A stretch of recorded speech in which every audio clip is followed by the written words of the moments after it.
Welcome back. This is Wisconsin Shoe Guy. Today, we're going to pick up on a series that we let go a couple weeks ago, which was about my favorite Oxford. In the last 4 episodes, we studied shoes made in England and, a variety of different shoes. And I chose my favorite, not based on quality, but based on how much I liked it. And there was some disagreement on the board about it, but and obviously, this is a very personal thing, and everybody's entitled to their own opinion and their own strategy, especially in terms of picking favorite. So today, we're going to take a look at my favorite Oxfords made in Italy. Now, the 5 shoes I have in front of you here are either Goodyear welted or modified Goodyear welted or Blake stitched. 3 of them are Blake stitched. 1 is modified and 1 is Goodyear welted. They're all pretty well made. There is a varying price point from about $350 all the way up to about $1,050. So there's a very significant difference in quality. But this isn't about what's best. This is about what I like the best. And so we'll talk about really the subjective things on the shoes and what it is that I like best in them. Now, it's only fair to mention that I did my favorite shoe in 2020, actually 2019, right at the beginning of my channel. And I chose the Meccariello here, which is a St. Martin, white labeled by Yeossal under their Prestige line, and which is basically a Meccariello Librator on the hawksbill last. Now, one other thing that I have to point out is that when I looked at the Made in England line, I did hold back a couple pairs of shoes where I had the same last and 2 shoes. And so I believe it was my George Cleverleys. I had a George Cleverley Adam, and I had a George Cleverley Merlin, which happened to be a whole cut. And so I held back on one of them from that. Now, they're both fantastic shoes. One is pebble grain, one is suede. But I held back, in my recollection for that. So I decided to do the same thing here. Now, it's not going to be in this video with these 5 shoes, but in the next video, which is all hand welted, in those particular ones, I do have a whole cut by Enzo Bonifay and a Adelaide by Enzo Bonifay on the same last. And I'm only going to share the Adelaide for the purpose of this. But just full transparency, wanted to kind of share with you where my head is at for it. And let's just get right into it. So these 5 shoes, starting from right to left, this is a Michael Darren whole cut. This is Blake stitched. You can see it is hammered closed. They do a nice job with a number of nails on it, and it is made in Italy. And just a really nice basic shoe. It is the least expensive of the bunch that I have here, and it is as I said before, it's about $350. It's a well-made shoe. But if you've ever owned a Michael Darren shoe, they are best known for their very cool patina. And this is no different. Just has a really nice gradient of patina all the way through it. Now, next we have the Meccariello Librator. Now this is on the hawksbill last, which is very unique. I actually have an Adelaide coming on the hawksbill last, which I'm excited to, but I don't have yet. And this is a part of their Argentum ready-to-wear line, which means that it is a modified Goodyear welt.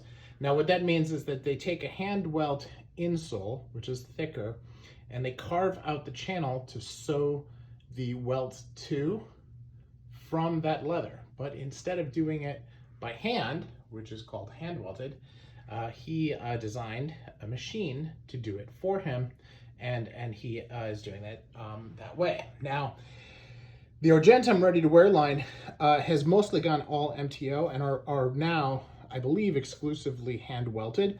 So this is a bit of a historical reference, but it is a you know, not a hand welted shoe, so I wanted to include it here. And it is an exquisite shoe. Where this one has the beautiful patina that's done, and I believe both patinas are done by hand. This actually has a hand done museum calf, which really just comes through. This is made out of baby box calf, which is just extraordinarily elegant and extremely soft to wear. It also has my first real beveled waist, my first real two-toned waist, and my first beginning of a pitched heel. Now, this is not a pitched heel compared to some of the higher end, especially from that brand, but it is a very, very nicely made shoe. Now, the next shoe up here is a Barbanera Sperelli, and this has also a bicolor heel. It also uses nails in a very cool pattern on the, a bicolor sole. Uses nails on the heel to create that little X, which I think is kind of cool. It's off center as well, which is nice. Really interesting edge on this, where it has the bevel edge and then it has the flat, but this is done by hand, sanded down, and so it's got a bit of a hand grade feel to it. You know, the heel stack is nice, pretty straight. This is actually made out of waxy kudu, which is one of the reasons that I bought it and one of the reasons that I love it. It's also one of my first wingtip Adelaides. So it's an actual full brogue Adelaide. And really, this is part of my journey into texture. And so it's always going to be reminiscent for me because, you know, I bought it for this beautiful natural texture, which is really irreplaceable by anything, you know, man-made or embossed. So excited about that.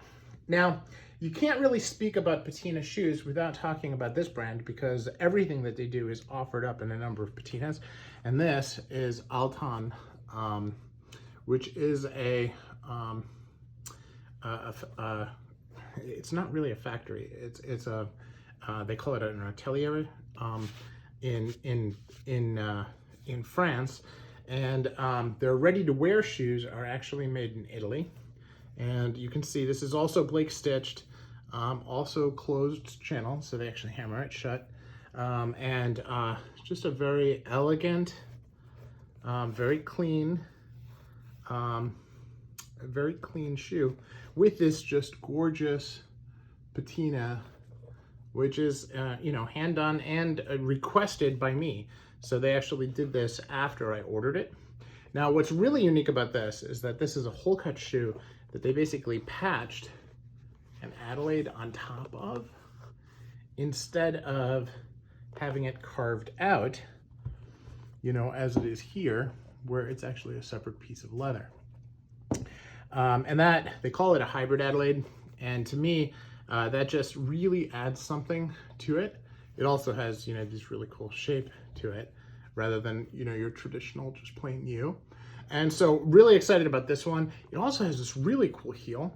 Now it has a seam here, and I know a lot of people are fans of the seamless heel, but it also wraps around in this very, very unique pattern, which I really like. So now, you know, the companies in France, they do the bespoke in France, but they're Blake stitched and their hand welted shoes are all coming out of Italy, and just absolutely gorgeous patinas. Patinas, to my knowledge, are done in France, and just a beautiful example of an Adelaide and a really nice shoe. Leather quality is very high. Quality of the wax used on the patina, it came with Beauty Cure wax, which is not usually what I use.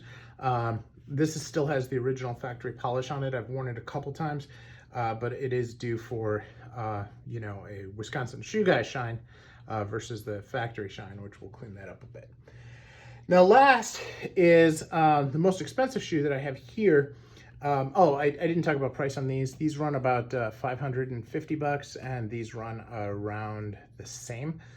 So, you know, these were, I think, around $675, $700 when they were new. I happened to get them on sale, so my recollection may be a little bit off. But as you look at these were just a little over $1,000 when new. This is also Blake stitched, also closed channel where it's actually hammered in, but a lot of handwork on this. Now the waist is like a Japanese waist where it's really carved down and then it gets thicker.